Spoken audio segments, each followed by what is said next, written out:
عن فاطمة الزهراء عليها السلام بنت رسول الله أنها قالت: دخل علي أبي رسول الله في بعض الأيام فقال: السلام عليك يا فاطمة.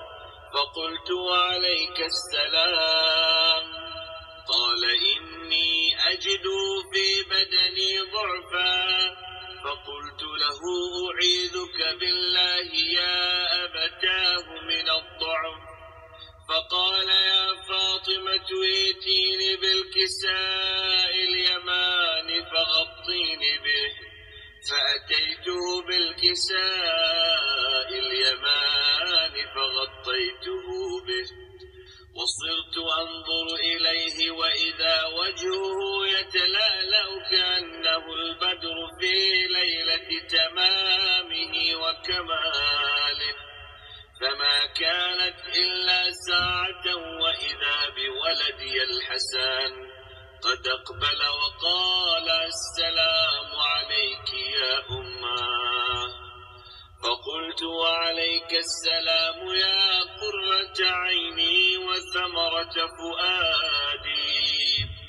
فقال: يا أماه إني يشم عندك رائحة طيبة كأنها رائحة جدي رسول الله.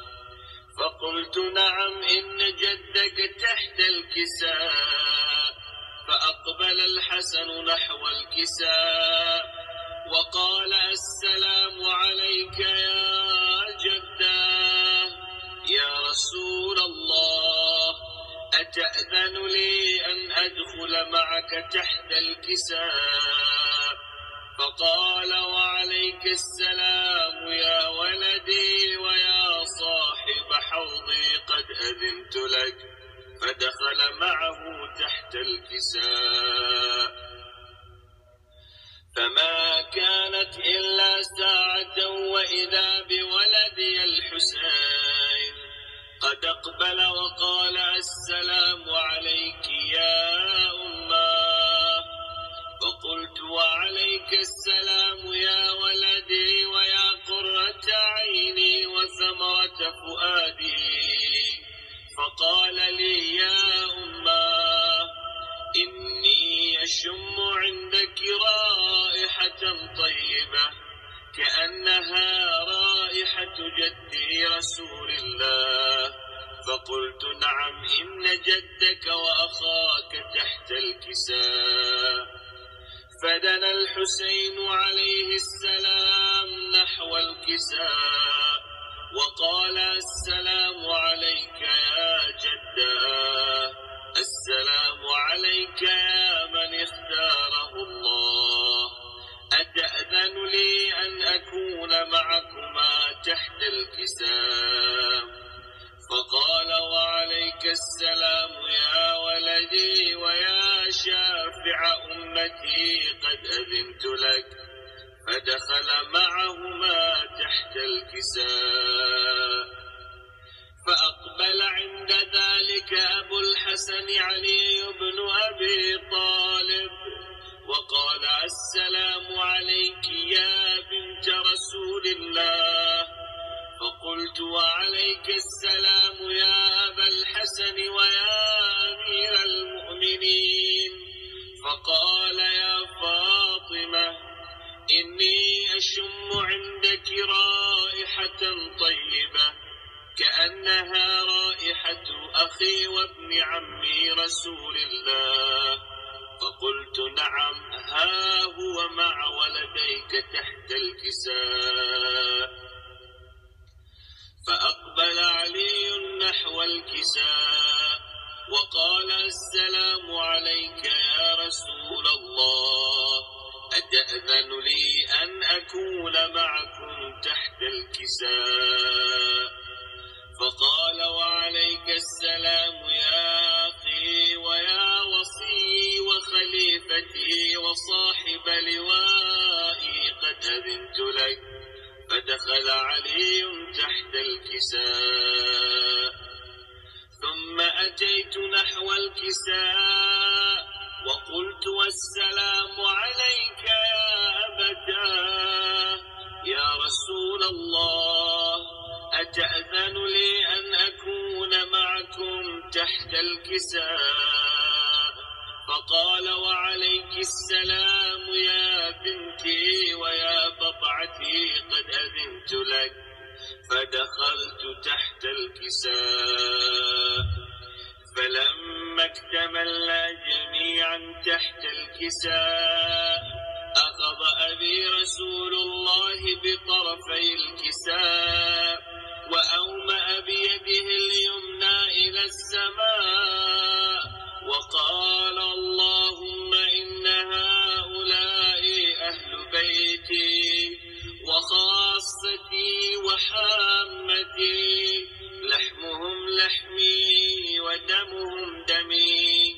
يؤلمني ما يؤلمهم ويحزنني ما يحزنهم أنا حرب لمن حاربهم وسلم لمن سالمهم وعدو لمن عاداهم ومحب لمن أحبهم إنهم مني وأنا منهم فاجعل صلاتك وبركاتك ورحمتك وغفرانك ورضوانك علي وعليهم وأذهب عنهم الرجس وطهرهم تطهيرا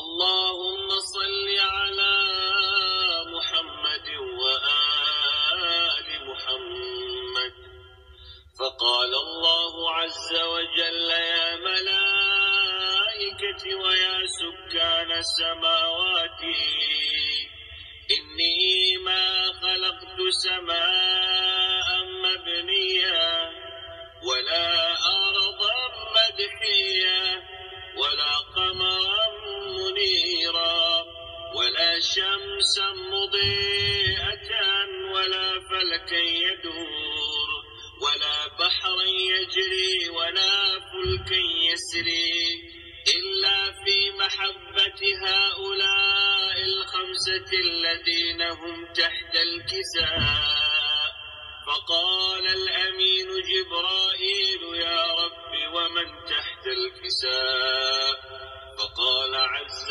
وجل هم أهل بيت النبوة ومعدن الرسالة هم فاطمة وأبوها وبعلها وبنوها اللهم صل على محمد وآل محمد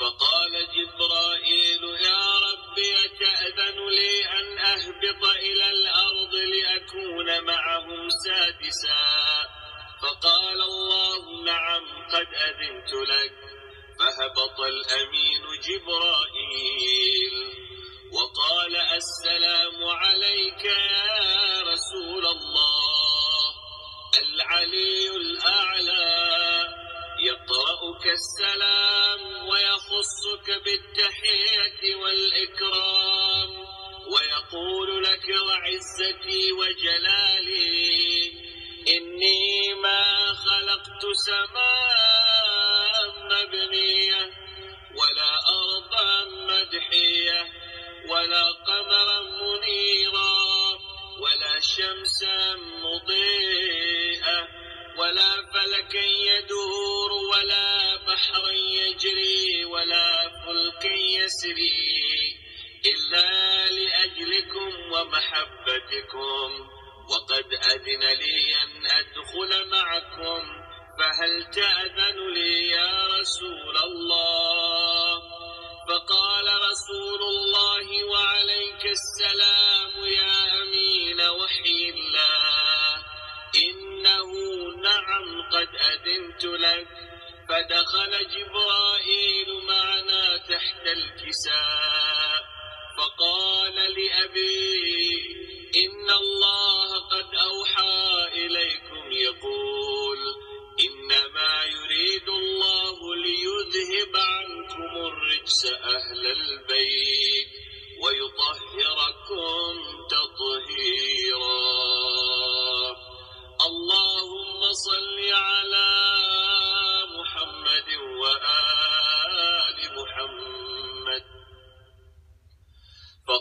علي لأبي يا رسول الله أخبرني ما لجلوسنا هذا تحت الكساء من الفضل عند الله.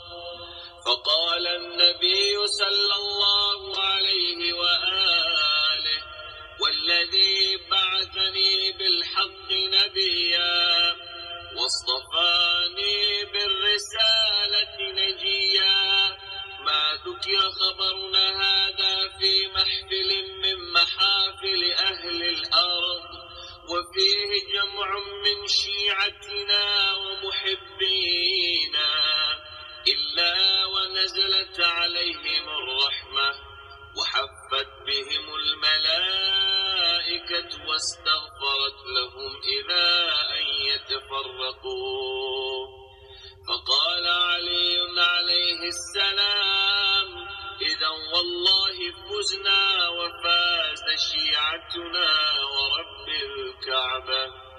فقال أبي رسول الله صلى الله عليه وآله يا علي والذي بعثني بالحق نبيا واصطفاني بالرسالة نجيا ما ذكر خبرنا هذا في محفل من محافل أهل الأرض وفيه جمع من شيعتنا ومحبينا وفيهم مهموم إلا وفرج الله همه ولا مغموم إلا وكشف الله غمه ولا طالب حاجة إلا وقضى الله حاجته.